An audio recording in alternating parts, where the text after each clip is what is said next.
And that's a perfect segue to our next topic, and that is Ben Johnson's patience. One thing I've noticed, I've had the pleasure of covering this man for the last 9 months so far.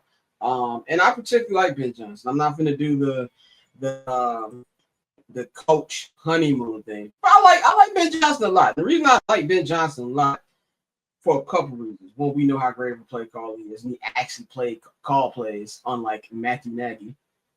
Um, and by the way, I have no problem with Matt Nagy's first. He's a cool dude. So just want to get that out there. I'm gonna do my Stephen A. Matt, friend of the program, Nagy. But Stephen say it's my brother, but I gotta tell the truth. So he actually called plays, but Ben is no nonsense. Ben is a great play caller. Ben is, to me, he's kind of a player's coach, but he's also a enforcer at the same time. So players like him, and he's not a bullshitter. He's not a bullshitter with the media. We had to play FBI with the last three head coaches, and I'm including Thomas Brown in that, because they didn't tell us anything. Ben is very transparent, and that I appreciate. Not just Ben. Ben's coaching staff. Declan Doyle will go up there, and I believe he's going to be a future head coach. He talks like one already. He told us the other day, like, yeah, DJ ran around the wrong route. I know people are going around saying that da. Yeah, Caleb, maybe should this, that, and the third, but DJ ran the wrong route. Was very transparent. Well, I like it. Ben has a very short fuse. Very short fuse. I've seen it in practice, seen it during camp, and I've even seen it with the media. Don't know if you guys saw today's media session. He kind of lost it, but he was a little irritated. When certain media members were asking questions about the last game, he was like, I know he wanted to say Jesus Christ, but he was like, can we move on to the next game? And shout out our guy, Herb Howard, and shout out to Herb for his new Herb Howard show. Go check that out. Shout out to the Bigs. He asked them, the thought about 0-2, and he cut Herb off. He was like, look, you're crazy. You're out of your mind. We're going to Detroit, and we're going to win a football game. So my question is his patience level. Now, I'm with you, Bang. I'm not saying that Tyson Bagent is going to start anytime this year. I personally feel that, barring injury, now if Caleb gets hurt, that's why you have backup quarterbacks. They come in and hold down the fort while your starting quarterback's hurt. Barring injury, I just don't see it. And the reason I see that is I don't care how impatient Ben is. He had his pick of the litter. Ain't like, he was a good offensive coordinator. No, he was the golden child for 12 months. Everybody and their mama wanted to hire Ben Johnson. In fact, he turned down the job after the 2023 season just so he could come back and he wanted the Bears. He wanted to have an opportunity to get that. And I even think now we're having revisionist history about Caleb draft status anyway. And he picked the Bears over other teams. And he was brought in here to fix Caleb and the problems that he has. So I can't see him, we 8-9 games through the season. He's like, all right, I've had enough. I'm benching Caleb. You know what I'm saying? Like, I can't see that. Also, Ryan Poles. Extension or not, his job is tied to Caleb Williams and how he does well. If Caleb Williams is bad, he's not drafting another quarterback. Because we always talk about, the Ben Johnson didn't draft him. Guess what? Kevin Warren didn't hire him. So if there's one thing y'all got to know, Ted Talk runs that building. George McCaskey just signs the checks. And that's always something there. But as a Bears fan, as a Bears media, I don't want to go through that shit. I want him to get it right. And I like Tyson. I think everybody likes Tyson. That's what kind of annoys me about this conversation, because I feel like I gotta say bad things about Tyson when he's a great dude.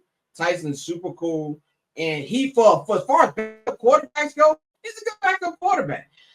It's just he can't do the things that you need to be a starting quarterback. He can't even make some of the throws that Caleb made on Monday. And once you make that decision, there's no turning back. So I personally can't see that. But the question is kind of what you just said, Bang. What if Caleb's head isn't in it? What if he is a front runner? What if the moment is too big and he starts to lose the locker room? That to me is a more of a realistic issue, more than, it's just he's not playing well and we got to go to Tyson Bagent.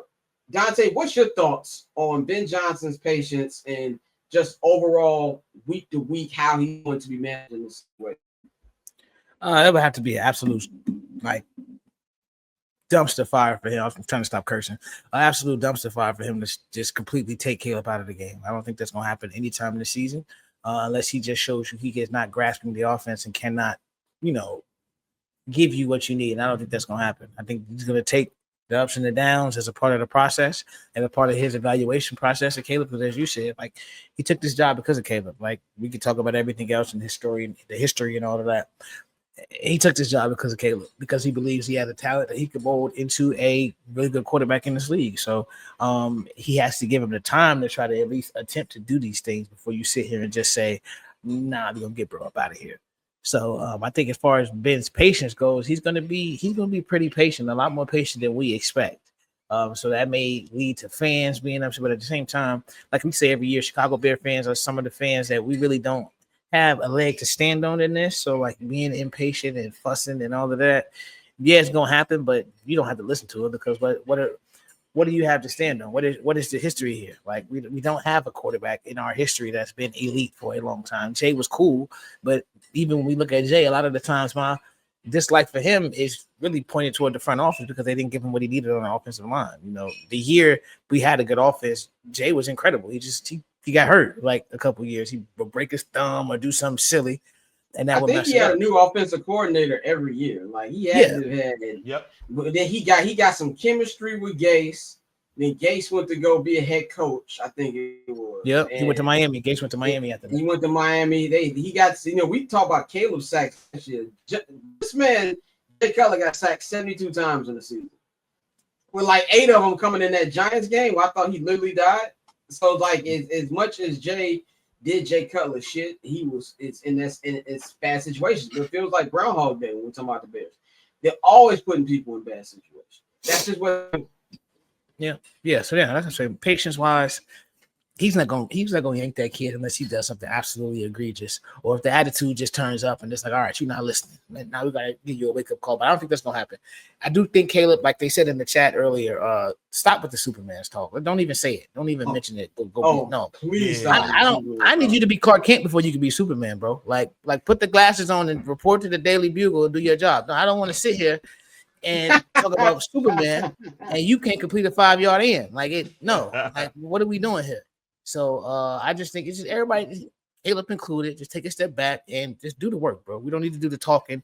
Oh, I was 70%, 4,000. No, I need to look like a competent offense, not you just scrambling and getting rid of the ball. I was sitting in my barber's chair, no pun intended, yesterday, to get my haircut, and I was sitting there listening to my barber and a couple of the old heads playing. Now, this is a real barbershop. Niggas playing Teddy Pendergrass. It's like at 4:00 in the afternoon. Like, niggas just, it's peak unction going on in this barbershop right now.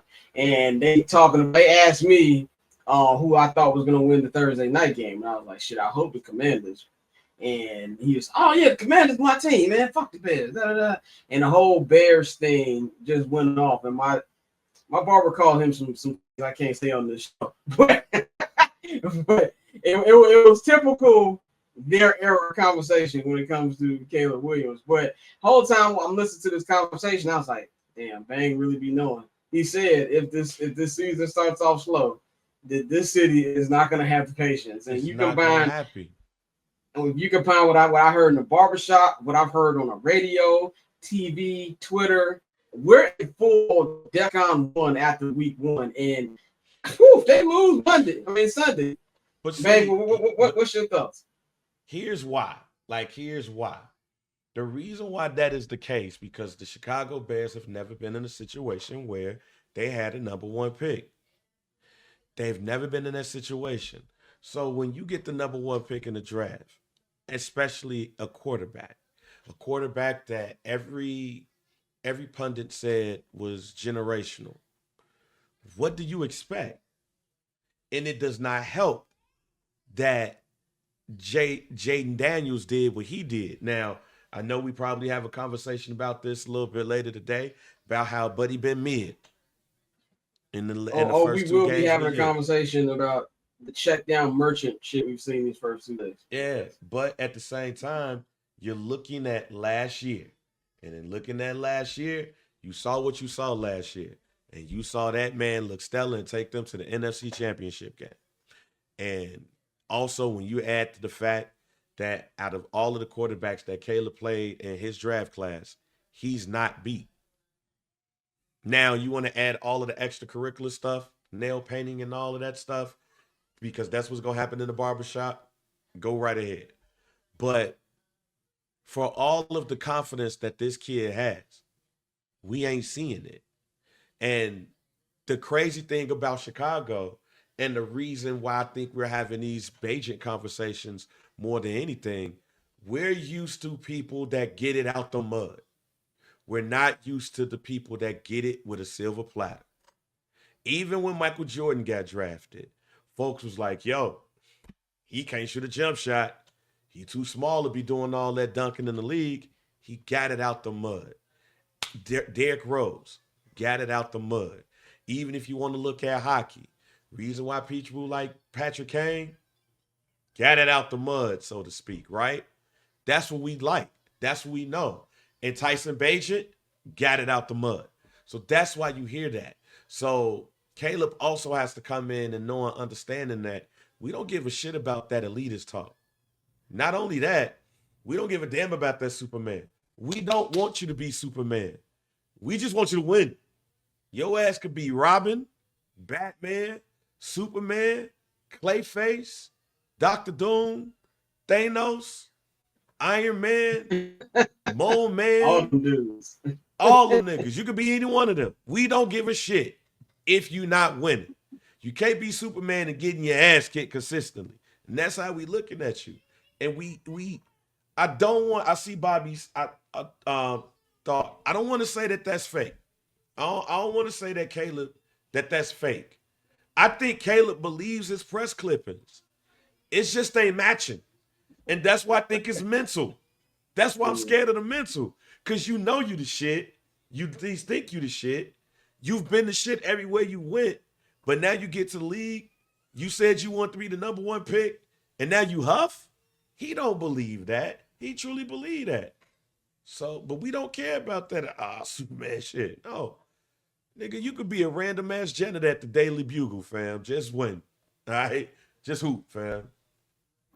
Yeah, I mean, I think that's a good point because I don't believe it's fake bravado either. I'm with you. I do believe he believes it, but it's one of those things where it's like because when he gets on the field, I feel like he watches his highlights and he'd be like, "Damn, I should have hit that." You know what I'm saying? Or, damn, I know better than that. I hit this against Notre Dame in this game, and like I feel like he obsesses about his mistakes, which can be a bad thing.